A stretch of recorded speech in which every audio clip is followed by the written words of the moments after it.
안녕하세요. 한 주간 잘 지내셨나요? 오늘은 저랑 이상스쿨에서 뜨거운 반응을 보였던 두 가지 이슈에 대해 이야기해보려 합니다. 그럼 이상스쿨의 탑2 지금 만나보겠습니다. 이번 우크라이나 사태로 한국의 주변국들과 러시아와의 관계에 지각 변동이 일어나고 있습니다. 중국도 러시아를 직접적으로 도와주는 모습이 나오지 않아 관계가 애매해지기 시작했고, 일본은 쿠릴 열도를 자신의 영토라고 선언하며 러시아와 관계가 완전히 틀어졌습니다. 또한 일본은 미국 편에 서서 엄청난 대러시아 제재를 가했죠. 하지만 일본은 그로 인해 상당한 타격을 입게 되었다고 하는데요. 러시아가 자국 내 일본 기업 자산을 전부 국유화하겠다고 선언했으며 쿠릴 열도 주변에 군사까지 배치하기 시작했다는데요. 따라서 현재 일본은 엄청난 위기에 닥쳤다고 알려졌습니다. 그런데 한국에서는 일본의 또 한 번의 만행으로 현재 상황이 자업자득이라는 말이 나오고 있습니다. 구독과 좋아요 한 번씩 부탁드립니다. 한편 터키 이스탄불에서 열린 러시아와 우크라이나 간 5차 평화협상이 종료됐습니다. 이번 회담 이후 러시아는 다소 충격적인 사실을 발표했는데요. 러시아가 수도 키이우와 북부 체르니히우에서 군사활동을 크게 낮출 방침이라고 밝힌 것입니다. 알렉산드르 포민 러시아 국방차관은 29일 열린 러시아와 우크라이나의 5차 평화협상 뒤 키이우와 체르니히우 지역에서 군사활동을 대폭 줄일 것이라며 이는 즉각 실시된다고 밝혔습니다. 그러면서 이런 조치는 우크라이나와 회담 이후 상호 신뢰를 높이기 위한 것이라고 설명했습니다. 그런데 러시아가 우크라이나 주요 지역에서 군사활동을 대폭 축소하겠다고 발표한 가운데 백악관은 여전히 그 진위의 경계를 늦추지 않는 모습입니다. 케이트 베딩필드 백악관 공보국장은 29일 정례 브리핑에서 누구도 러시아의 발표에 속아 넘어가서는 안 된다라며 우리는 키이우를 둘러싼 모든 움직임이 철수가 아니라 재배치라고 믿는다라고 말했습니다. 러시아의 이 같은 발표에 토니 블링컨 미국 국무장관도 이후 러시아 측 진위와 실질적 협상 진전에 거리를 두고 있습니다. 조 바이든 대통령 역시 그들의 행동이 어떤지 보기 전까지 어떤 의미도 부여하지 않을 것이라고 신중한 태도를 유지했습니다. 이어 베딩필드 국장은 이런 바이든 대통령 발언을 지목, 그들의 행동이 말과 일치하는지 지켜볼 필요가 있다는 대통령의 말을 들었을 것이라며 현장에서 벌어지는 현실을 명확히 지켜봐야 한다라고 강조했습니다. 한편 러시아는 이번 전쟁으로 서방의 제재를 직격탄으로 맞아 국가 부도 위기에 직면한 상태인데요. 그래서 러시아는 자국의 경제를 조금이나마 뒷받침하기 위해 러시아에서 철수하는 외국 기업의 자산을 국유화하는 방침을 내놨습니다. 그런데 러시아의 외국 기업 국유화 방침에 가장 피해를 입는 나라는 일본으로 밝혀져 파장이 일고 있습니다. 앞서 러시아 집권 여당인 통합러시아당은 전날 보도문을 통해 정부 법률제정위원회가 러시아 시장을 떠나는 외국 기업의 자산을 국유화하기 위한 첫 번째 절차를 준비 중이라고 밝힌 바 있는데요. 러시아 정부와 의회가 추진 중인 외국 기업 자산 국유화 법안은 비우호국 출신 외국인 지분이 25% 이상인 기업이 러시아 내에서 활동을 중지할 경우 이 기업의 외부 법정 관리를 허용한다는 내용을 골자로 추진될 전망입니다. 러시아가 우크라이나를 침공한 뒤 영내 사업 중단을 발표한 기업 중에는 맥도널드, 스타벅스, 코카콜라, 펩시콜라, 애플, 나이키, 유니클로, 이케아 등이 있으며 브리티시 페트롤리엄과 엑손모빌, 첼튼 에너지 기업과 JP모건 등 대형 은행도 전면 혹은 부분 철수를 발표했습니다. 워싱턴 포스트에 따르면 러시아는 비우국 기업의 특허권 보호도 파기할 예정인데요. 이는 미국 기업인 맥도널드가 러시아에서 사업을 철수할 경우 짝퉁 맥도널드 버거가 러시아에서 합법적으로 판매될 수 있다는 뜻입니다. 한편 일본은 러시아의 우크라이나 침공이 시작되자마자 미국 편에 서서 러시아 제재를 강행했습니다. 그 어떤 나라보다 적극적이었죠. 그리고 러시아가 혼란한 틈을 타 쿠릴 열도를 일본의 영토라고 발표하기도 했습니다. 기시다 총리는 러시아 정부 또는 정부기관이 발행하거나 보증하는 새로운 채권의 일본 내 발행 및 유통을 금지한다고 직접 밝혔습니다. 러시아의 우크라이나 침공이 2014년 러시아의 크림반도 합병 때와 비교해 국제사회에 미치는 영향이 훨씬 크다는 점을 고려하더라도 일본 정부가 신속하게 움직이고 있다는 평가가 나왔는데요. 이에 일본은 러시아를 배신한 모양이 되었습니다. 러시아가 강건할 때는 아베 총리가 러시아 눈치를 보며 큰 소리 치지 못했는데 러시아가 혼란해지자 자신들의 본 모습을 드러냈기 때문이죠. 그리고 대부분의 외국 기업들의 러시아 철수에도 일본의 유니클로는 매장 운영을 지속하다가 결국 버티지 못하고 철수했습니다. 원래 유니클로는 러시아에서의 매장 운영을 지속할 계획이었습니다. 당시 야나이 사장은 지난 7일 옷은 삶의 필수품으로 러시아 국민들도 우리와 똑같이 살아갈 권리가 있다라는 막말을 서슴지 않았습니다. 돈을 우선시하다 불매운동이 시작되려 하자 재빠르게 노선을 튼 것인데요. 그런데 일본이 대러시아 제재를 지속하고 일본 기업들을 철수해도 마지막까지 놓지 못하는 것이 있었습니다. 바로 사할린 개발인데요. 미국, 영국 등 세계 굴지의 기업들이 사할린 자원 개발에서 손을 떼기로 한 가운데 일본은 당분간 유지하기로 했습니다.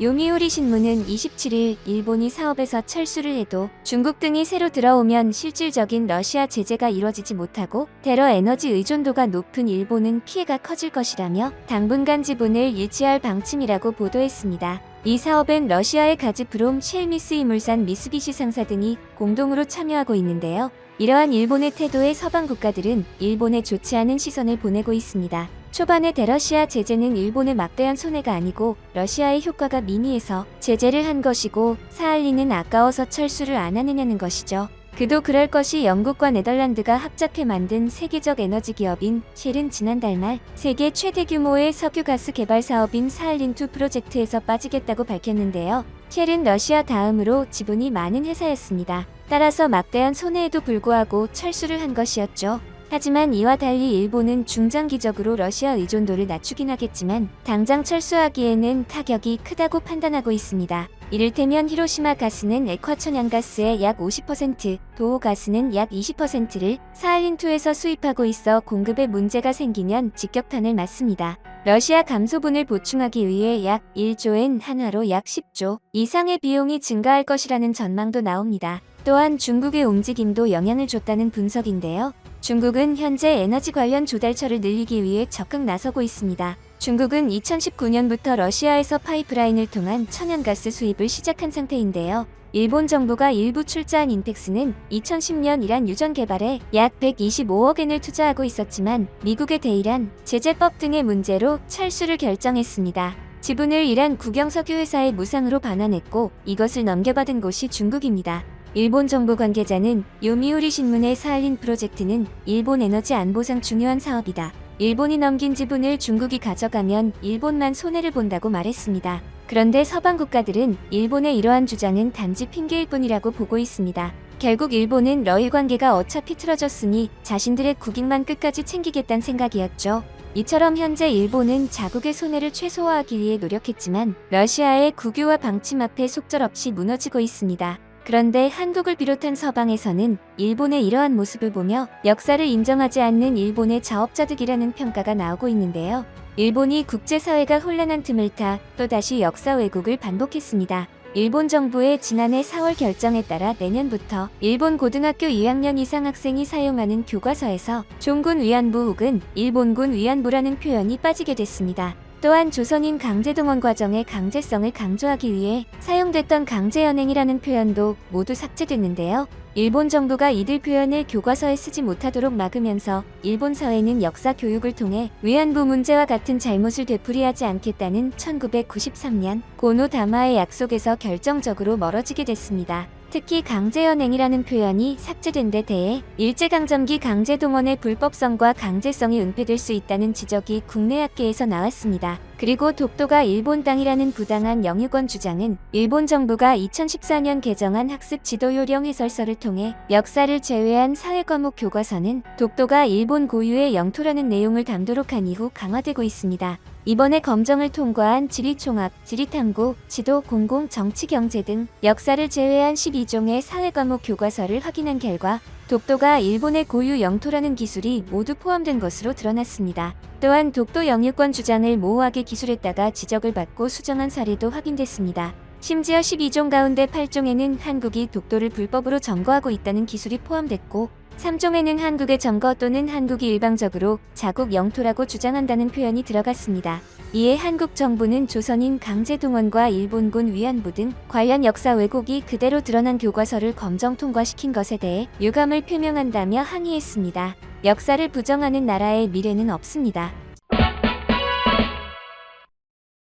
러시아 외무부가 미국과 유럽연합, 한국 등 비우국 국민에 대한 러시아 입국 제한을 추진 중이라고 밝혔습니다. 라브로프 장관은 이 법령은 미국과 모든 EU 회원국, 영국을 포함하는 비우호국 국민을 대상으로 러시아 입국과 관련해 많은 제한을 적용할 것이라고 했습니다. 한편 우크라이나와 러시아 간 정전 협상이 29일 터키 이스탄불에서 열릴 것이라고 터키 대통령실이 밝혔습니다. 터키 대통령실은 레제프 타이이프 에르도안 대통령이 27일 블라디미르 푸틴 러시아 대통령과 전화통화를 가진 직후 성명을 통해 우크라이나와 러시아 대표단 간 차기회담이 이스탄불에서 열리는데 합의했다고 발표했습니다. 그런데 러시아와 우크라이나 간 5차 회담이 열리는 터키의 경제가 현재 주목받고 있습니다.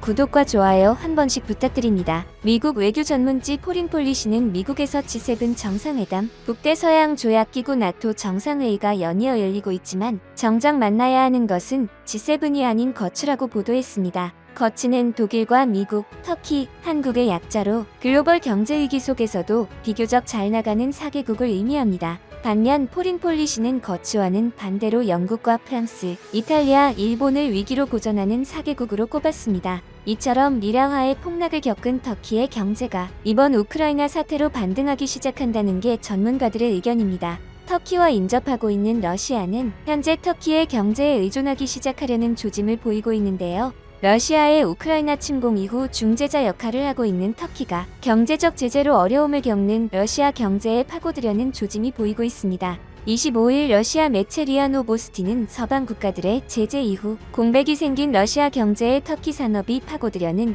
현 상황에 대해 분석했습니다.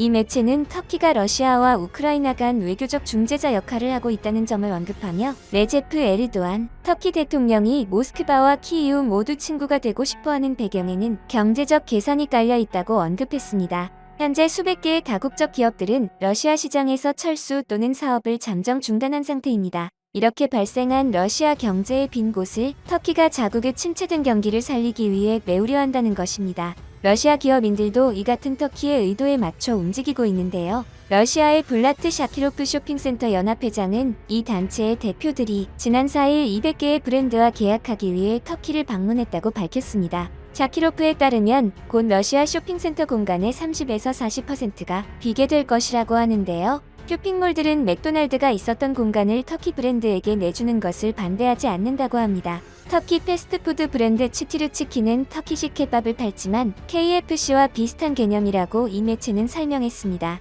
특히 17개국에 진출해 있는 이 회사는 러시아 내에 최대 10개의 매장을 빠른 속도로 오픈할 수 있다고 알려졌습니다. 쇼핑센터 연합은 치티르 치킨에 대한 국가적 차원의 지원 문제를 관련 부서와 논의하려는 것으로 전해졌으며 여행업과 관련해서도 터키는 러시아로부터 주목받고 있습니다. 이는 러시아 외무부가 미국과 유럽연합, 한국 등 비우호국 국민에 대한 러시아 입국 제한을 추진 중이라고 밝힌 것과는 상당히 대조되는 모습인데요. 현재 서방의 제재로 러시아 항공사들은 국제선 운항을 할 수 없는 상태이지만 터키 항공사들은 러시아인들을 자국으로 데려갈 수 있습니다. 이 매체는 국영 터키 항공사와 이스탄불의 허브 항공사는 유럽으로 가는 몇 안 되는 연결고리 중 하나가 됐다면서 터키로 가는 전기 항공편의 관세는 몇 배나 뛰었다고 설명했습니다. 러시아가 터키 경제에 협력하는 모습은 이뿐만이 아닌데요. 현재 러시아 부호들이 우크라이나 침공에 따른 국제사회의 강력한 제재를 회피하기 위해 터키나 아랍에미리트 부동산 매입에 나서고 있다고 로이터 통신이 28일 보도했습니다.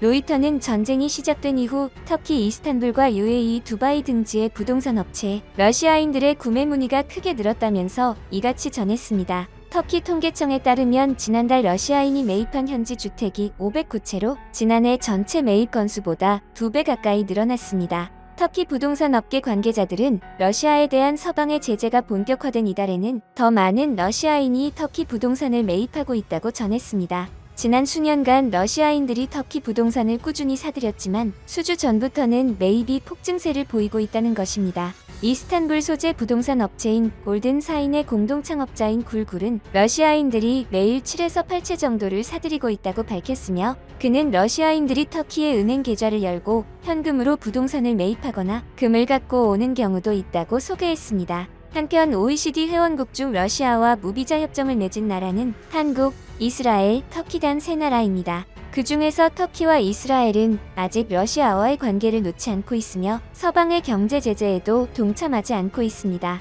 그리고 우크라이나와 러시아의 상황 조율에 있어서 각각 의견을 내비치고 있습니다.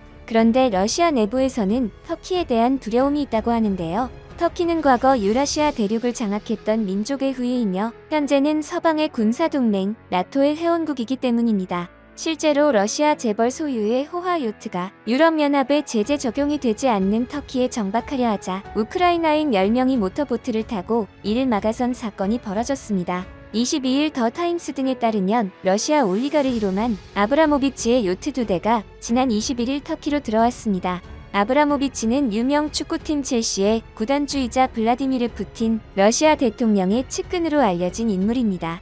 해당 요트는 카리브해를 출발해 이후해역을 피해서 터키로 들어온 것으로 알려졌습니다. 당시 사건에 대해 실제로 뉴욕포스트는 자산을 투자하고 보존하고자 하는 러시아 재벌들에게 터키는 안전한 피난처가 될 수 있다고 보도했습니다. 그리고 터키는 엄청난 무기 개발국입니다. 심지어 이번에도 우크라이나에 바이아타르 드론을 판매하기도 했는데 이 드론으로 러시아군이 크게 당한 사실이 있습니다. 따라서 현재 러시아는 터키를 엄청난 무기를 생산할 수 있는 무서운 나라로 인식하고 있다는 것입니다. 그리고 러시아가 현재 터키에 의존하는 데는 또 다른 이유가 있습니다. 전통적으로 러시아와 뜻을 같이 한 중앙아시아 국가들 카자흐스탄, 우즈베키스탄 등은 우크라이나 사태가 시작되자 코로나를 핑계로 러시아와의 협력을 대폭 축소하기 시작했습니다. 원래 터키와 카자흐스탄, 아제르바이잔, 우즈베키스탄, 키르기스스탄 등으로 구성된 투르크어 사회원국 기구 OTS가 출범했을 때 1500년 전 중국을 위협했던 돌궐 제국의 부활을 연상시켜 향후 중앙아시아 지역의 지정학적 변화에 영향을 미칠 것으로 보였습니다.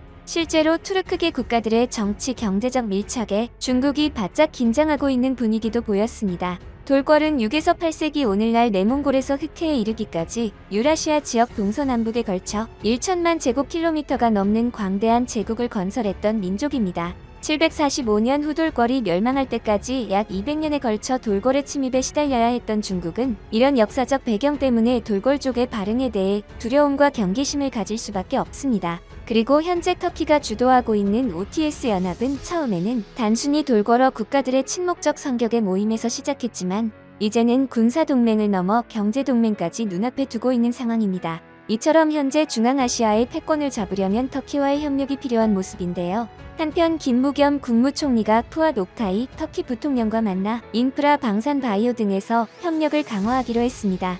옥타이 부통령은 차나칼레 대교가 한국 기업들의 우수한 기술력을 통해 성공적으로 조기 완공된 것을 기쁘게 생각하며 양국의 협력이 인프라, 방산뿐 아니라 바이오, 수소연료, 반도체 등 한국이 강점을 가지고 있는 첨단 산업 분야에서도 더욱 활성화되기를 바란다고 화답했으며 또 많은 한국 국민이 터키산 농축산물을 접할 수 있도록 관련 협력 확대도 기대한다고 밝혔습니다. 한편 터키가 우크라이나 돈바스 지역과 관련한 러시아 요구에 대해 비현실적이라는 평가를 내렸다고 미 CNN 방송이 28일 보도했습니다. 레제프 타이이프 에르도안 터키 대통령의 최측근 이브라힘 칼린 대통령실 대변인은 지난 27일 CNN과 인터뷰에서 러시아가 크림반도 합병 승인, 돈바스 독립 인정을 요구하는 것과 관련해 이 같은 입장을 밝혔습니다. 그는 이런 요구들은 크림반도와 돈바스에 사는 우크라이나인에게는 타협할 수 없는 선이라면서 우크라이나의 영토 보전, 주권과 직결되는 사안이기 때문이라고 말했고, 그러면서 다른 세계 각국처럼 터키도 크림반도의 합병을 승인하지 않았다.